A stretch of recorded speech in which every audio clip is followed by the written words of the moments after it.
This is Trainer Talk, presented by Fasig-Tipton on the Horse Racing Radio Network. Trainer Todd Pletcher has reached the stratosphere. It was all have another for Doug O'Neill. Moon over Miami for Bill Mott. 3,000 for trainer Mark Cassey. Trainer D-Way Lucas, a 6th win. And Bob Baffert with another incredible milestone. But it was all for Doug McGahee. Win number 1,000 for the great Trevor McCarthy. Here's 2,000 for Nick Zito. Steve Asmussen is now North America's all-time leading trainer. Now here's Mike Penna.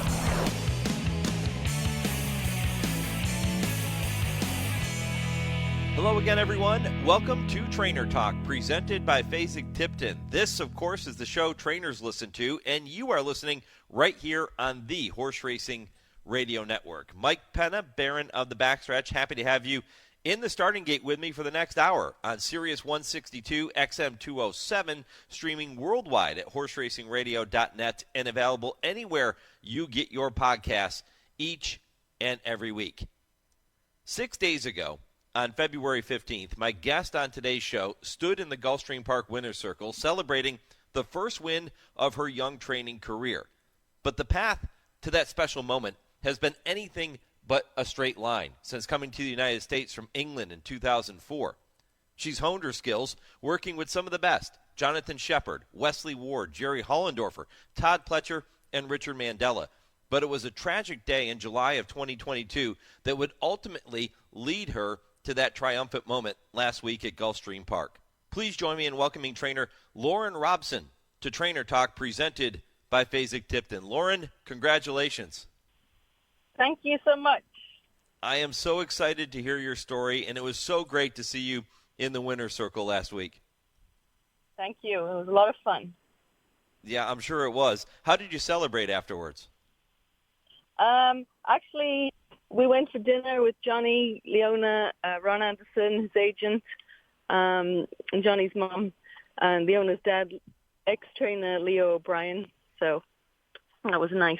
Yeah, John Velasquez was aboard for that special win, and his lovely wife, and those are special connections. Let me start the conversation, Lauren, by rewinding the clock to 12:44 Eastern on Thursday afternoon when Gibran came through the stretch on his way to victory, and a victory you will always remember. Gibran to the top of the stretch has the lead, off cover and to the attack. Legendary Phantom running home at the rail. Tapouche down the center in Cannavero. There's an eighth of a mile to go. Gibran shaking up for the drive, kicking away again. Legendary Phantom is back to second and is making no further impression as Gibran and John Velasquez on their way to a clear and convincing second race victory. Second, Legendary Phantom, spoken bluntly, rolled home from the center, got up for third. It's closer for fourth, either Cannavero or Tapouche in 55-3. Pete Aiello with the call. Clear and convincing is the way he described it, Lauren, and I'm sure that was just fine with you. Oh, yeah. Yeah, Johnny got him out of the gate nice and sharp, and he got very comfortable. So he did everything right and had a nice confidence boost in race, too. No pressure. He didn't even hit the horse, so that was a fun way for him to break his maiden. As you were listening to that call here on the radio, what was going through your mind? I was just like, because I ride the horse and I know him so well, and I know he's speedy, so when he was getting clear like that, I was like, wow, we're good. Like, I felt pretty confident, and I know it was going to take a really fast one to come running at him from where he was turning in. He shows you those same qualities in the morning that he showed in the afternoon? Yeah, he's always worked really well. He's got natural speed, and he was a little aggressive training. So, I just kind of settled him down best I can. But when I let him work, he'll roll. You've been part, I mentioned some of the big names and some of the big trainers you've been around. You've been part of some really special moments in their careers. Describe what this moment was like for you. Yeah, it was really special. I mean, we've had a kind of a crazy last couple of years, and just, going out and taking out my license just to do it myself with a couple was a little, I don't know, just something I thought I would like to do, and it was nice to feel like you're getting paid back for all the time and just really special, just exciting to finally get the win. How many horses do you have in training? I only have 2 right now. Okay. Is the plan to keep everything small, or do you want to try and grow this thing and be more like a Todd Pletcher or a Richard Mandela? No, I mean, maybe a Mandela. He always kept things small, but yeah, I wouldn't want to have big numbers this day and age, and I feel like I'm too particular and hands-on, and I just don't feel like I would have the mind to have all that going on and trying to deal with help and all the other stuff we have these days. And I just enjoy the horses as individuals, and I feel like that would be my niche, and try to keep a little boutique operation, and I would enjoy it more that way, I think. You have known Hall of Fame jockey John Velasquez for a long time, and that's a wonderful relationship that you have with him. How cool is it to be able to give him a leg up on your first winner? Yeah, it was brilliant. I was excited when he was available to ride, and he just did typical Johnny style, confident. Just, yeah, it was special because we've known each other, Johnny, Leona, and his family for a long time, and Rags to Riches, he rode her in the Belmont. So that was a really special part of my career too. And they became great friends. So that made it even more special. We'll talk more about Rags to Riches later in the program. Of course, you were around Rags to Riches quite a bit when you were working with Todd Pletcher. We'll get to that part of the story. Okay. But Lauren, the other cool part of Gibran winning, not just your first career winner, in the program, it'll show your name as the owner. That's not the case. He raced in your name. But tell me about the owners of Gibran. Yeah, so a good friend of mine, Ahmed Aldesain, he's the manager for Nasa Baresli. So he's the first foal out of their mare Ramal.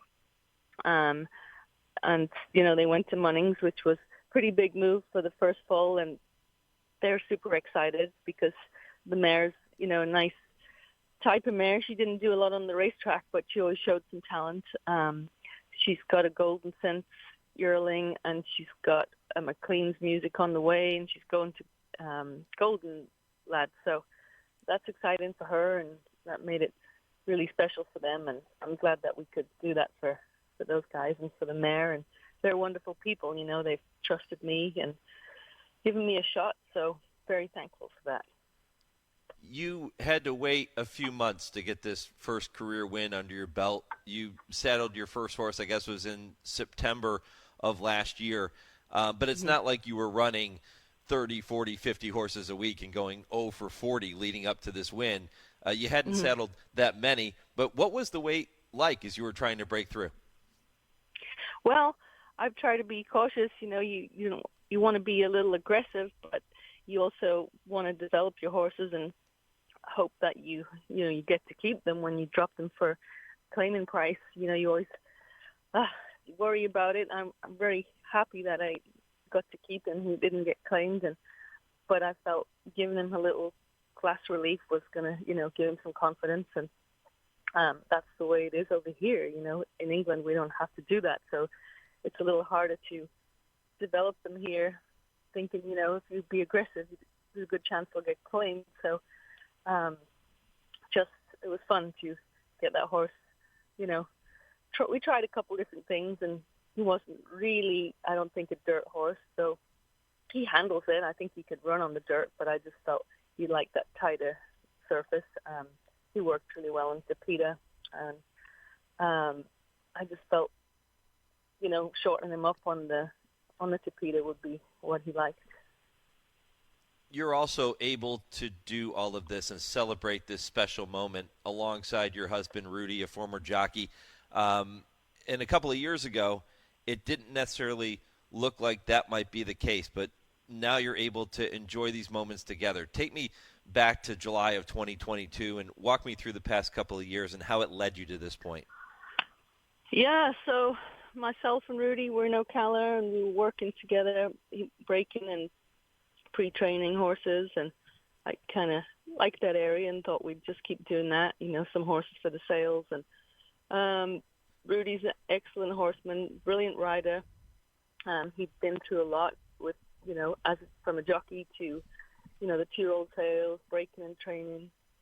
And he taught me a lot about babies, which, I had broke babies before and been on the track, but he just has a special touch. And so he really taught me a lot. And just a horrible, freaky accident that he had one morning and just landed the wrong way and broke his neck. And, he's down on the track, and I wasn't on that set. They came to get me, and he's laying there, and he said, look, I broke my neck and I'm paralyzed. And I was like, well, you don't know that. I said, that can be temporary. And unfortunately, he's right.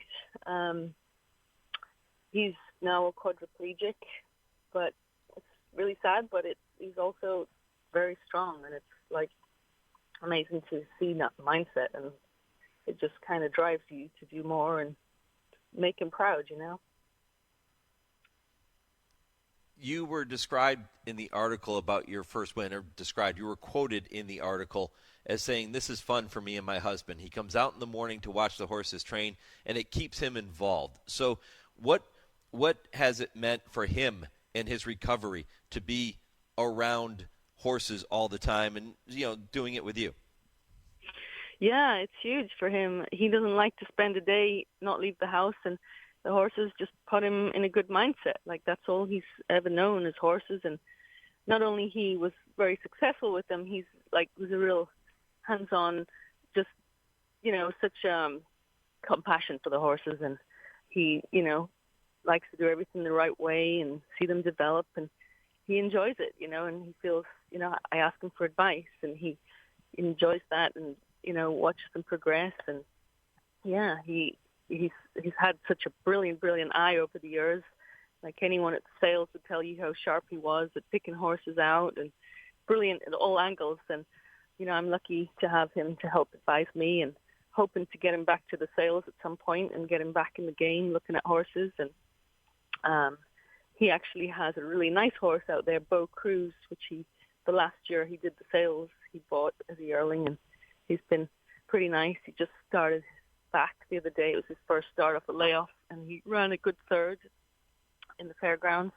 The horse is with Al Stoll, so that's another thing which is big for Rudy. It's exciting to see these young horses develop. Are you getting on all your horses in the morning? Mhm. Yeah, I do. I get on my own and mostly breeze them myself, and I feel it's a big edge. You can feel everything and do, change it up if you feel the need. And yeah, I enjoy getting on my own still.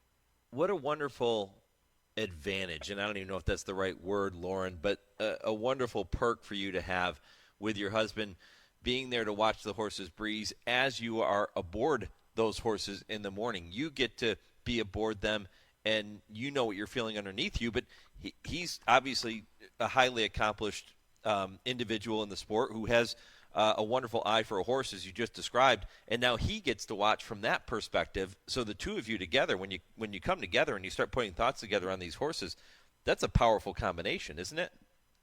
Yeah, definitely. And, it's just the start of it. As he gets stronger and back into traveling and stuff, I think we could only get better. I can't wait to get him back out there and to the sales. And, yeah, he's just brilliant eye, even from the chair. He sits at the mile pole in the tent at the top of the grandstand, and he sees everything. It's surprising. Like, he'll point things out. I'm like, wow, yeah. He doesn't miss much. He's still got great eyes. When do you hope you might be able to have him back traveling with you again? Well, the 2-year-old sales start in March. He said he probably won't do March, but he's hoping to make it to the April sale up there in OBS in Ocala.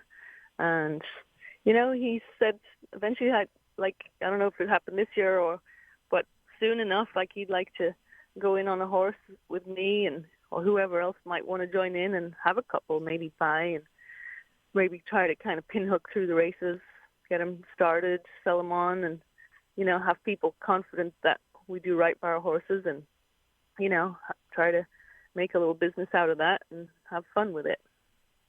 That's an incredible story, and Lauren Robson celebrating that first career win last Thursday at Gulfstream Park. And when you listen to her talk, and when you hear about the experience she has in just a little bit, you're going to realize this is probably just scratching the surface. This first one is going to be one of many for Lauren and her husband and the entire team going forward. Lauren, let's go back to the beginning. How was Lauren Robson first introduced to horses and to horse racing? Going back, I think I was 4 years old. I rode my first horse in England. My parents were a little bit into them, but more so my aunt had horses, and I used to go up and stay with her, and she had me a pony, and I did some like gymkhana little shows and stuff. And my uncle owned some race horses, my father's brother, and so kind of got into that. And had some ponies and little shows, jumping, some cross country, things like that. And then at a yard that I kept one of my ponies, I met some people, and they had some race horses, ex-race horses, but the man, Alan Dickman, he was an ex-jump jockey, and, he was going back to training point-to-pointers, which is amateur steeplechase. So I started to go there. I was still at school on the weekends, and they were teaching me that, and kind of got the bug of going faster and thoroughbreds, and that was it. Kind of went that direction, and then he went to train on the flat under rules, and I left home up in Durham in the north of England, just an hour and a half to Yorkshire, and it was a town called Malton, a real racing town, and so I went with him, and he taught me a lot, a great foundation, and kind of went from there. Was there ever a point when you considered doing something other than working with horses for a career? No, not at all. Not at all. Both my parents were school teachers, and I didn't like school much. So as soon as I got opportunity, school was over, high school, I was out. I was straight to the horses. What did your parents think of that decision? Well, they weren't super thrilled at first, but then they saw my passion for it, and they figured, well, just let her do something she likes. Hopefully she can do some good with it. Was the plan initially to maybe become a jockey, or did you think all along that you wanted to maybe try the training side of things? Kind of a little bit of both. I enjoyed the racing, like I enjoyed riding, and I would love to have been like a jockey, but I was probably a little tall to be thinking to ride on the flat. Pretty lightweight, and so I did do some amateur racing, like point-to-point, and rode in a few of those races. Basically, it's a steeplechase, and they make a course out in the middle of fields and places and put some rails up and fences, and it's a little hairy, scary, but I started to do a bit of that, and then it wasn't that long till I came to America, so then that was that. Yeah, I'll never understand the steeplechase side of things. I think I told you before we started the show that I'm very close friends with Sean Clancy, himself a champion steeplechase jockey, and he and I would talk for hours about some of the stories that he had and some of those experiences. And then I watch on television, see or in person, and see the jockeys going over the jumps. And my goodness, I just wonder to myself, as somebody who's never ridden a horse, why would you want to try that? Yeah, they're a different breed, those jump jockeys, that's for sure. You said you felt the need for speed with the thoroughbreds. How much different is it when you're aboard a thoroughbred as opposed to the slower-paced steeplechase point-to-point horses? A little different. The steeplechases are big, strong horses. I always enjoyed riding them because they're a lot of horse to sit on. And I actually never at first thought I'd go into the flat. I loved the steeplechasing, but you just go that direction, and you just see the pedigrees and the class of these flat horses, and then you really get to feel them. A fast horse, what it feels like, and I guess it's like driving a fancy car. Like you feel that power, and you kind of want more. It's a little addictive. Yeah, we always hear that, and John Velasquez has told me this story before, that, jockeys during a race have to make these split-second decisions, and they have to do it so quickly, and they're in a very confined, tight space most of the time when they're doing this. And it's not just themselves that they're concerned about, it's the other riders around them that they're trying to keep safe, as well. How about for you, as a steeplechase or point-to-point person. Do they go through, those jockeys go through the same thing? Yeah, and I didn't, ride for a big stable or anything. I just rode some maiden races, so it wasn't like I was on some old gentleman in the ladies' races. I was in these maidens and these crazy-looking people with beards, and and they were pretty rough and ready. Like, you had to be every man for himself. And, I enjoyed it, but I never thought I would be big at that. I was, I guess, brave enough, but not, like, outrageously wild like some of those guys. So, yeah, I thought about getting around there safely, not just all out and, but I enjoyed it. Yeah. Tell me about coming to the U.S. in 2004 and that decision. Yeah, so I was just in Malton, and I had worked for a few different trainers in England there in Yorkshire. And I was just kind of, young, free spirit, and I was told about America, and like a lot of people had gone there. I was working for Simon Magnier, and he told me, well, I know some people out there, if you want to go, I could probably get it set up for you. So I was like, well, that sounds good. So got a visa sorted out and headed out, worked for Neil Drysdale, fellow Englishman, my first job out here.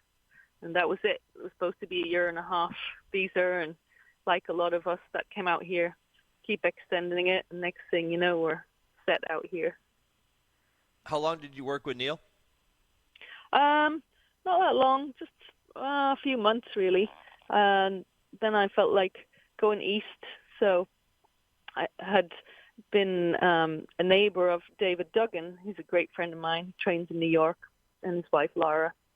And he was there at the time in Hollywood Park working for Owen Hardy. And I remember him taking me and showing me he had a big map of the world and a map of America in the tack room. And he was pointing out like Kentucky, Florida. He's like, there's a lot of English and Irish and European people there, and it's fun. They kind of go on a circuit out there. And I was like, sounds interesting. So met some other people and connections and headed out east. So I think I took a job for Stanley Hoff first, and then Rick Violet, just galloping, and that was the start of the East Coast tour. Yeah, following your love of horses all over the United States after coming from England. And it sounds like, even though you said you were a free spirit and you said, I'm going to come to the U.S. and try this and let's see where this goes, you at least had enough people that you had been in contact with and knew that had made the move or were already here, where I bet you had that little bit of a safety net anyway, where you could always rely on somebody if you needed to, right? Yeah, for sure. I actually didn't know that many people when I first got here, but okay. You meet them and you just get friends right away. You have a lot of the mutual friends and stuff, and you just kind of click. And yeah, a lot of those early people I'm really good friends with still, and yeah, so it wasn't far. You met somebody from home, and yeah, it was very comfortable. Who are some of the people, Lauren, that helped you most in those early days 20 years ago when you were really just getting started here in the U.S.? Well, David Mia is a good friend of mine, and I've worked at the sales a bunch with him. He was one of the first people I met, also English, out in California. And, those kind of people just give you good advice. And when I headed east, I met good friends like Michelle Nevin. She's an Irish girl. She's a great trainer. People like that, and that the jobs that I was kind of ended up in that I learned the most. I had worked for some really good people. Like Jonathan Shepherd was my first assistant trainer job. Wow. Also from England. He's such a brilliant horseman. Like, I always remember some stuff he would do. His horses were super sound, and they'd come off the farm, and they were just like such great foundation in them. So he was a good job, and learned a lot there. It was my first real assistant job, so not just galloping. I learned a lot of stuff on the ground, and yeah, so he was a big part of it early on. What things did you learn in working with Jonathan that are helping you even to this day? just keeping horses happy and sound and just, letting them develop. Like Jonathan was brilliant at just having young horses, and they'd last a long time with him. And he'd, he trained for George Strawbridge, so he had a lot of homebreds and really well-bred horses, and there wasn't a lot of claiming horses, and you could get to see him develop them and just, like I say, just get that foundation, fitness, soundness, and just little attention to small detail, and he was brilliant. How many years did you spend with Jonathan? Not good on the old time frame, but probably a couple years, something like that. I did Gulfstream in the winter, I did Saratoga in the summer, I did Keeneland like the spring and the fall. Oh, that's a tough gig. That's really rough. Yeah, right. Avoided the cold weather. And I never got to go to his farm, which I kind of wished I'd got there, but used to hear a lot of horror stories too. He was hard work over there. Not in a bad way, just he got his money's worth out of everyone out there, and I was just into the racetrack, so I never went to the farm, but I would like to have seen it. Yeah, how did Jonathan approach his operation and his business and working with his assistants? What was his philosophy there? I'd say just, he moved horses around a lot, like from the farm to the track to, he's a lot of time in that Pennsylvania area. He'd go to the Carolinas. He'd move horses and where they would fit, and he'd like to get them ready at the farm. And those horses had been training up the hills and had, a lot of strength and fitness, and they'd come into the track and you couldn't just throw their head away and they'd go for half a mile and come back to you. Those horses would drag you for a mile and a half. They were so fit and just happy horses. Yeah, that's the key. I've had so many trainers come on this program over the years and say patience and keeping horses happy is the key to being successful as a horse trainer. Do you agree with those two? Oh, big time, time, yeah. It's like, I think back in the day they would spend a lot longer, breaking and foundation, and the horses were definitely tougher then and made a little different, I would say. But, I believe in all that, taking your time, getting them there, and once they're there at that fitness peak, you can just keep them ticking over. But, Jonathan liked to get air in those horses, and they were sound. Lauren, you spent time with Wesley Ward and Jerry Hollendorfer and worked with Todd Pletcher and Richard Mandela, whom we mentioned earlier. We're going to talk about those experiences, too. We'll do that in the second half of the program. We've got to get to a short break. Stay with me. This is Trainer Talk presented by Fasig-Tipton here on the Horse Racing Radio Network. Visiting with trainer Lauren Robson, fresh off of her very first career victory at Gulfstream last week. I'm back with more right after this.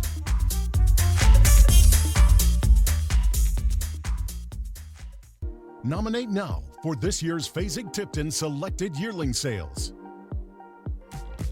The July Sale. A strong market for precocious and athletic yearlings that attract the sport's leading end users. Last year, 40% of yearlings sold brought $100,000 or more. The 103rd Saratoga Sale. The crown jewel of American yearling sales, Saratoga set new sale records for the second year in a row, including the highest price yearling sold in the world in 2023. Tice upstairs, $4 million even. New York bred yearlings, the #1 marketplace for New York breds, held during the Saratoga race meet. Selected sales, superior results. Visit selectedyearlings.fasig-tipton.com to nominate now and rise above the crowd at our 2024 Selected Yearling Sales. It's time to get ready for the 2024 Thoroughbred season at Woodbine Racetrack, the #1 turf track in North America. Season runs from April to December with over $62 million in purses, with an industry-leading stakes program including 2 Canadian Classics. The Grade 1 $1 million Ricoh Woodbine Mile and the $1 million Kings Plate. Woodbine offers top safety-rated racing and training services, plus world-class facilities. Make Woodbine your home turf this season. Learn more at woodbine.com. There are plenty of thrills at Gulfstream Park with live thoroughbred action Friday through Sunday and simulcasting 7 days a week. Join us on track for weekend stakes races and make plans for opening day of the championship meet on Friday, December 1st. Dine trackside in 10 Ponds with an elevated view of the track or grab a cool cocktail in the Carousel Club. For reservations, tickets, and more, head to GulfstreamPark.com.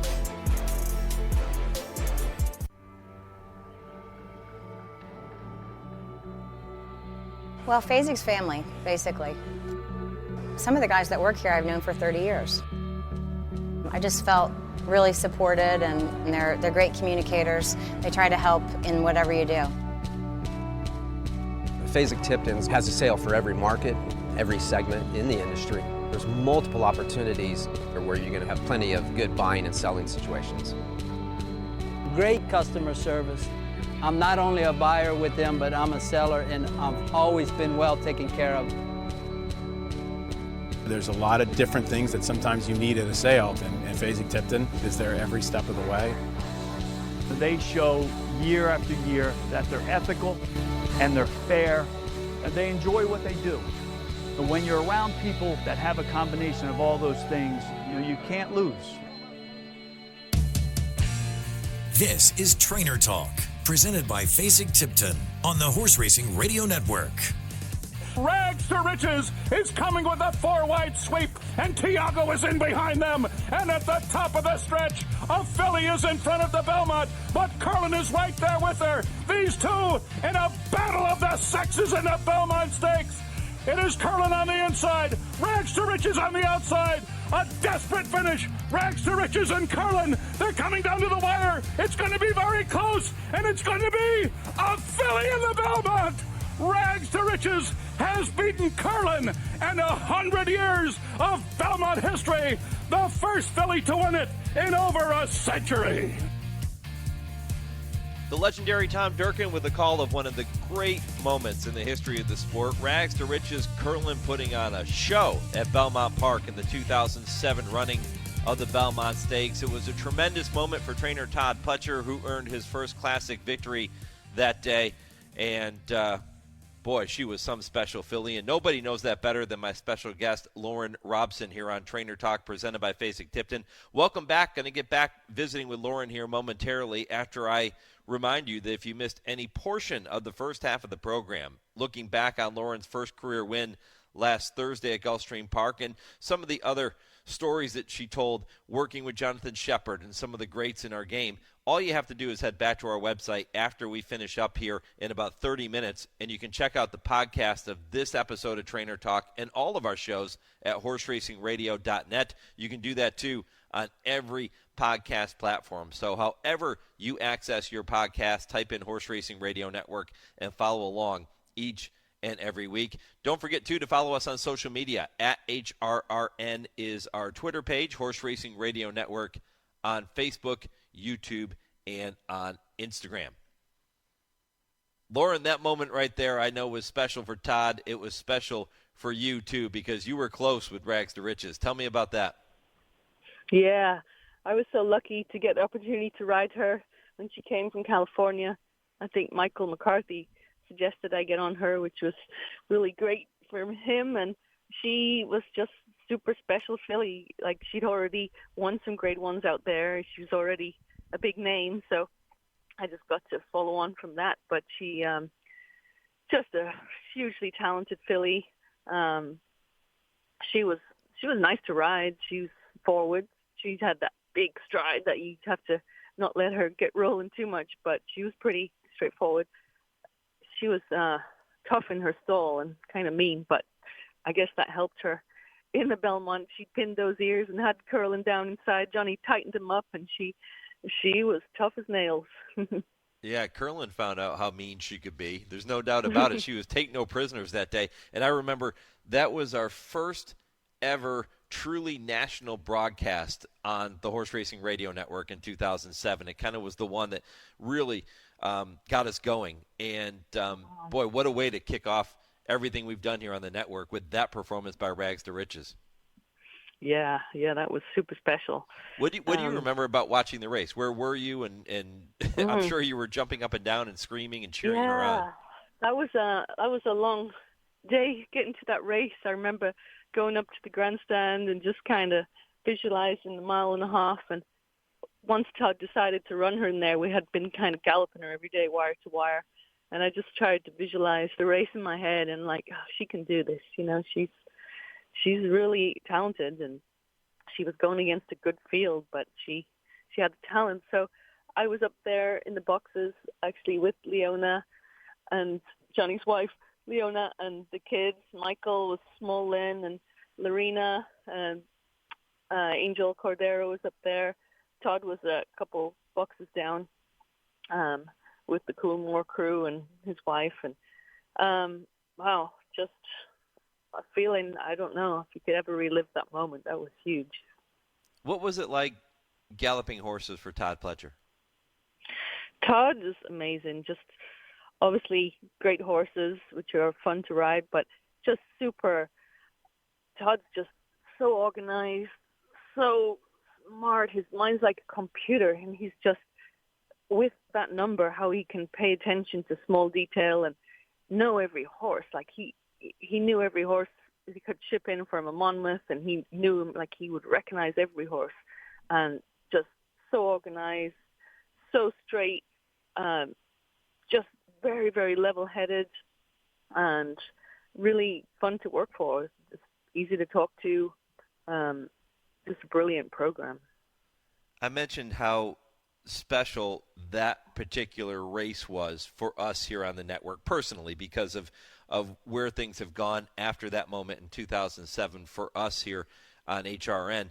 There was another moment for me personally that I'll never forget. I had an opportunity, the one time I got a chance to spend any significant time talking with Alan Jerkins, and it wasn't even all that long. It was a few minutes in the morning at Gulfstream Park, and I had asked him if he would be okay with joining me on this show, on Trainer Talk, at some point. And he said, yeah, just get a hold of me, we'll set it up, and we will do it. Well, of course, a few weeks went by and a couple months went by, and then the news came of Alan Jerkins passing, and we never did get the opportunity to connect here on Trainer Talk. And that is still, to this day, one of my biggest regrets, is not having Alan on this show to tell his stories and look back on his career. But you did have the chance to spend time with Alan Jerkins. Tell me about that. Yeah.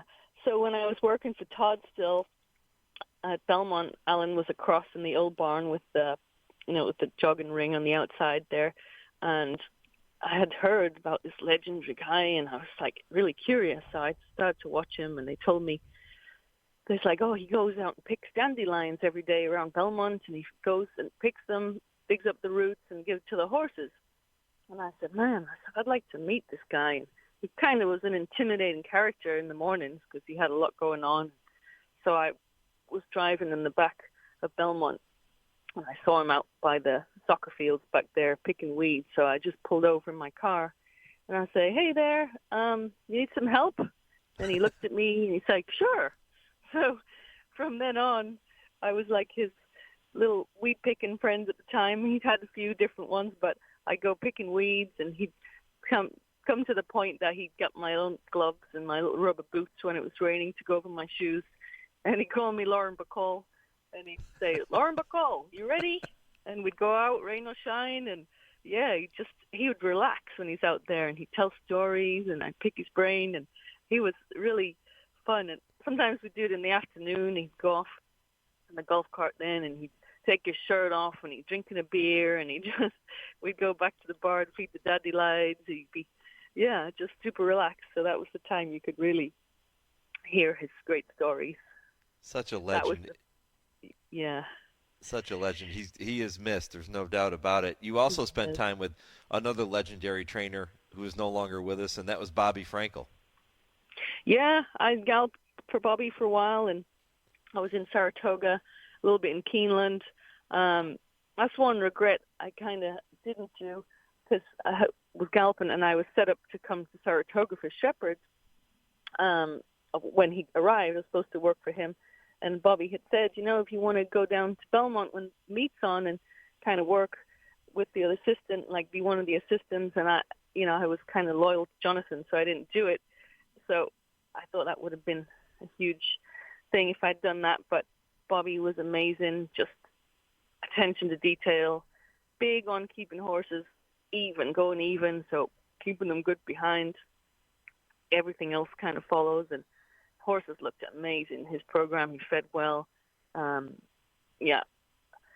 Worked with him for a short time, and actually did get to work for Alan Jerkins too one summer, which was something I thought I had to do before, he was gone. And that was a great summer, just different style, and every horse was individualized. A lot of fun. Alan Jerkins was big on creating that camaraderie and the team element with those who worked with him, right? Wouldn't he do pick up football games as well, like flag football games? Yeah, they'd say, and he'd play at some point, and he'd be out there, and I loved the guys at the barn. Like, he'd have a kind of a lot of characters over there and take him under his wing, and the stories from back in the day, like I wasn't around, obviously, in his heyday, but, just the stories you'd hear about him, and, how many people he helped, and he enjoyed those characters, and, he'd want to motivate them, and just, hang out in the evening. People would come around, and he'd hand them a horse to graze, or hand them one to hose down the legs, or, just people were drawn to him, and everyone wanted to ask him questions, and he would be so humble, and he kind of you'd say, well, how the hell would I know? But then he'd start to tell you a story, and the answer was kind of in there. So great guy to try to learn from. And nobody could really follow him because he didn't have a program. He just would see something different, and he could change things up going to the track or on the track, and he'd be out waving at the riders to slow down or pick it up, and just a brilliant mind. How about the time you spent with Wesley Ward and Jerry Hollendorfer? Tell me about those years. Yeah. Wesley, different ball game from the people I had worked for. Big with the 2-year-olds, a lot of speed. Obviously, everyone knows Wesley for early, fast horses. Wesley's got a great eye and knows what he's got and where to point them. And, his operation is just all about getting them ready early, going to Royal Ascot, which was, his big part of the year. And I just learned a different way of doing things, just how to get them ready early. And, he's very sharp, Wesley, and I appreciate that side, too, to have learned that from a Jonathan Shepherd, who's, known to be long turf, developing horses, to Wesley, getting them ready. So I was happy to have seen that side of things also. Yeah, you have to feel, Lauren, like you could train any kind of horse right now, considering all of that experience. Yeah, I mean, I enjoy the young horses, and either way, if they tell you that they're sharp early types, you give them the opportunity to be that, and if they need the time, then, take your time with them. Go forward, back off until they're mentally there and physically ready to go do it. But everyone enjoys a young, fast 2-year-old for sure. How about Jerry Hollendorfer? Jerry's brilliant too. Just, he had some really great horses. He's like a little drill sergeant, but he was fun. Zoe Cadman, actually, I'm good friends with Zoe. I remember when I took the job, and Jerry's kind of intimidating, and Zoe said, he just loves cats. She said, just get some cats and he'll just melt. I went, really? So we found this old cat at the barn, and she ended up having kittens, and we were there one morning, and she's having all these kittens, and he just was nuts about these cats, and he just softened right up, and so it was funny to see that side of him. But, ran a great program, very good at entering horses in the right places, all different types, and so that was another great guy to learn from. And sharp, just another one, sharp. Yeah, and Richard Mandela too. You spent time with Richard. Yeah, I galloped for Richard when I went back out to California. Kind of old school, not too many horses, just very hands-on, attention to detail. He could get in the stalls and shoe a horse if he wanted to. He was an amazing rider, which I didn't see him do that much, but I heard how good he was. So you'd respect him in every way because there's nothing he couldn't do. And again, just a guy that could develop horses, put that foundation. You know, they don't do it so much east here, but he'd do those 7/8 mile works, and you kind of learned how to do that. Just get good air and timing. Just had some really nice horses and just kept them around. Just very good at what he does. Visiting with trainer Lauren Robson here on Trainer Talk, presented by Fasig-Tipton, fresh off of her first career victory as a trainer. That came last Thursday at Gulfstream Park when Gibran broke his maiden in a maiden claiming event under Hall of Fame jockey John Velasquez. It was a tremendous scene, and it's the first of many to come for Lauren. There's no doubt about that. Lauren, you're also involved on the ownership side, and the first horse that you ever owned was a horse named Notorious, and Notorious was special to you for a lot of different reasons, including that first career win, which came at Santa Anita, and it sounded like this. On the far side, Notorious. Between them, Hot Lightning. Three of them almost in a line now. Four back to Zinvor in the fourth position. They are coming to the top of the lane. Notorious on the outside now goes up to take them on. Notorious goes looking for the lead with 1/8 of a mile to go. Gets it and starts to inch clear now. Maddie's Tribal tries to battle back along the inside, but it is Notorious clear with a 16th to go. And Notorious and Kieran Fallon coming home to a comfortable win. Notorious wins it clear. Maddie's Tribal was second. Tough Sunday came out the clouds to snatch third, and then Zinvor. Trevor Denman with a call, October 29th, 2014, 10 years ago, your first win as an owner. How was that for a trip down memory lane? Oh, that was fun. Yeah, that brought back some great memories.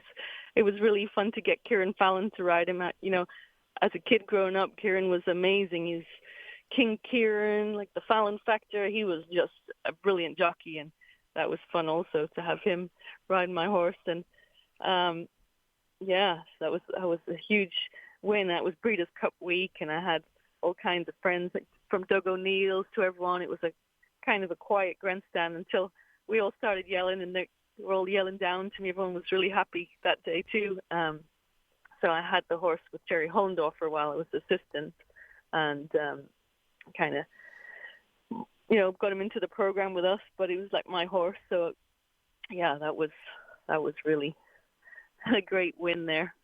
Yeah, he was a Calbred too, and you actually picked him out at the sale as a yearling, right?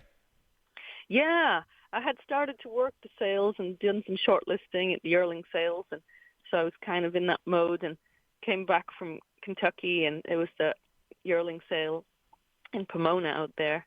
So I said, I should try to buy something and maybe take to a sale. And so he's a big flashy chestnut, and I just got him broke and got him started up in Bradbury. It was a small little place. It used to be the Thoroughbred Corp.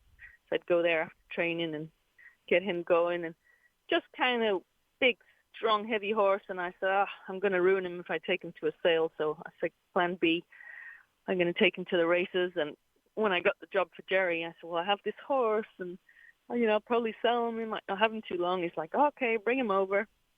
So I was lucky. I had him in the barn, and he kind of developed, and he won his second start. That was the time in Santa Anita, and so that was that. And then took him east with me then. Yeah, and you mentioned John Velasquez being aboard for your first career winner with Gibran last week, but you had a pretty good jockey aboard Notorious when he broke his maiden, and you won your first race as an owner. Tell me about that. Yeah, just like Kieran was brilliant, so it was fun to get him, and he worked the horse with me one day, and he liked him, so that was a cool thing. But then when I took the job for Wesley out in Saratoga, I said, well, Wesley, I have a Calbred. Like, it doesn't really make sense to bring him east. And Wesley, typical Wesley's fashion, doesn't worry about much. He said, just bring him, put him on the plane. He said, we'll get him ready. We'll ship him back there. We can ship him back. And I had actually given the horse a few months off because he just wasn't 100%. I couldn't figure it out. So we gave him 3 months off and just got him together again. And so he was off a layoff. I'm in Saratoga. And it's the allowance race, and I'm like, wow, man, this is kind of crazy. $3,500 Calbred, going to take on Godolphin, Shadwell, those types. But the horse was training good. I said, well, hope he runs well, and, you know, you could ship him back to the West Coast if he runs well and chose us to go for that Calbred race over there. But, you know, he came from last first. I had Jose Ortiz on him, and he rode him beautifully. I told him just take your time, like he might just need one a little bit. And Jose rode him so patient, and he, well, passed everybody, and that was huge to win in Saratoga, especially with a cheaply bred Calbred. Yeah, I went back and looked at the chart for that victory in Saratoga, and there were names in there that you kind of knew they turned out to be okay horses, but there was one name in there that he beat, which turned out to be a really good sprinter, and that was Bucaro.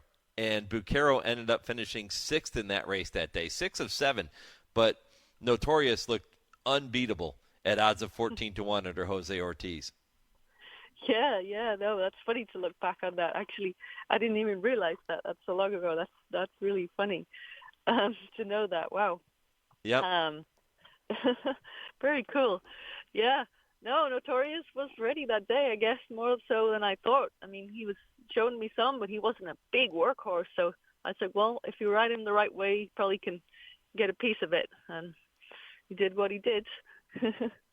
Is the plan now, Lauren, to continue to own as many of the horses that you're training as you can, or do you want to try and take on outside clients? What's the game plan going forward? Yeah, I mean, I'd love to get some outside clients. Hopefully, you know, kind of like-minded people that are, you know, want to do right by their horses, whether they be early or later, and, you know, just try to get the best out of each horse. I enjoy owning a piece. I mean, I own Notorious all out, which, you know, I probably wouldn't do that too much now. I know the risks more, but I like to own a piece. Like Rudy always said, he liked to own a third or a quarter, and then you can kind of, you know, enjoy it, but have a couple more than just owning one horse all out. So, yeah, I mean, I really enjoy the sales. I've done a lot of shortlisting before, then I have some clients, which I've bought for the last few years. I really enjoy looking at young horses and, you know, getting them to go through the program and get the right people involved, break them, or, you know, if they're from the 2-year-old tail, just let them get back into, you know, training the right way, you know, back off, get going again and see what you got. And, yeah, but I enjoy owning a piece of some, but definitely would welcome some clients. Yeah, I always think it's good when trainers have a little skin in the game. If they own just a third or a quarter of a horse, it just, I don't know. I always think that that's a positive for any situation. Yeah, you got to think so, because we're, you know, put our own money into it and, you know, try and get the best out of them, obviously. And you would do that for your clients and for yourself, but it's nice to get that chance to, you know, buy and sell a little bit, and maybe you're sitting on a home run someday and you get that big horse, and that would be amazing. Yeah, you said you want to try and stay small, maybe more boutique, and that way you can be the one that puts your hands on the horses every morning and gets a chance to get on them every morning and really get to know your horses. What's the optimal number, Lauren, that you would like to have? For now, the first time, like if I could get 10, 12 would be good.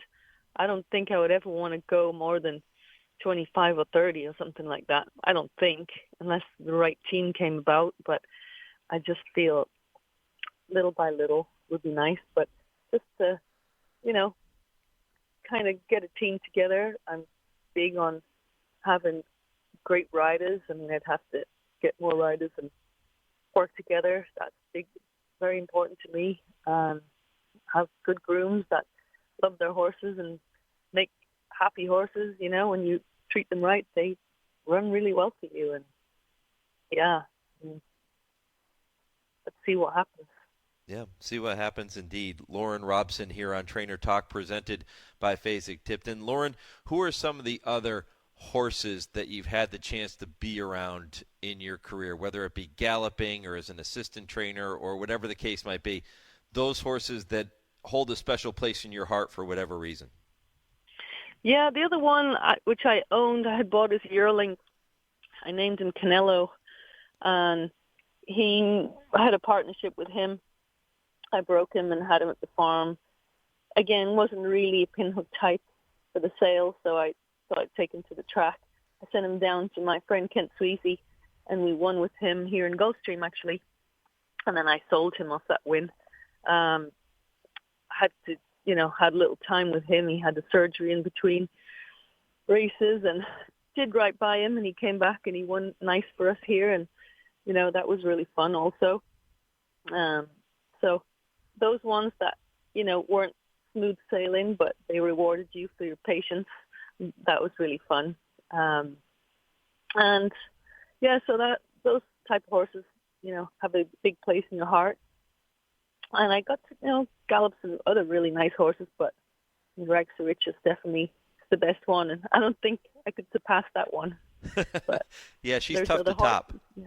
Yeah, but there's other ones that just were fun horses and tried hard for every time, and you always appreciate those too. Yep. Lauren, I think we're down to about the final 3.5 minutes here in the program, and in every Trainer Talk show, pretty much since we started, I like to end the program by asking trainers to let us know something about them that we haven't discussed yet over the past almost hour-long conversation. So any other hobbies or interests or things that Lauren Robson enjoys doing outside of horse racing? Unfortunately, nothing to talk about really there. I just, when this job, and I don't really call it a job, but this game is your passion, I don't really have much time for outside stuff. Sometimes I think I should, get into yoga or something, but there's not enough hours in the day. Like, I have 2 horses right now. I could be here all day long. I have machines, I have Magnum Wave, I have laser, I work on my horses, and once I get in the stall with them, I could be there for an hour or 2. So, yeah, just the days kind of get away from you. I mean, we got the beach right down the street, and I hardly get there.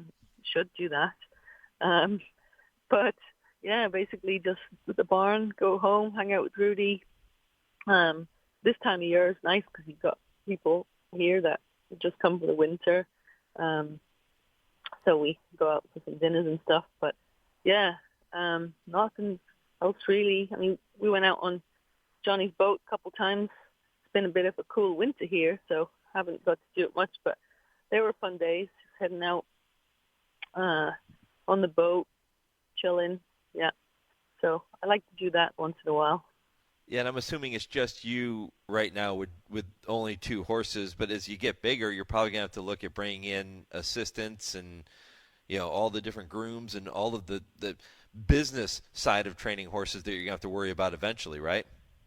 Yeah, exactly. Just good horsemen would be nice to have around, but, yeah, I had some really great grooms along the way, and actually a guy that worked for Rudy. I'd love to get people like that are just hands-on guys that would, live at the barn. They're not in a hurry to get out of there, things like that. Yeah, I mean, we'll just see if I can get some people to join my team when the need comes along. Yeah. Lauren, let me tell you, it has been a delight to look back on that first career win with you and to look back on some of your favorite career memories, talk about those legends that you had the chance to be around. Really appreciate the time and the visit here on Trainer Talk today. All the best going forward, and let's go win number 2. Thank you so much. Hopefully it happens sooner than later, and we'll just keep working hard in the meantime. Keep it rolling, Lauren. Appreciate it. Lauren Robson here on Trainer Talk, presented by Fasig-Tipton. If you missed any of this show, you know what to do. Head back to the website, horseracingradio.net. You can listen to the podcast at your leisure. You can do that, too, on every podcast platform, however you access your podcasts. For my producer, Lee Delapina, in our Lexington studios, I'm Mike Penna. Thanks for listening to Trainer Talk, presented by Fasig-Tipton.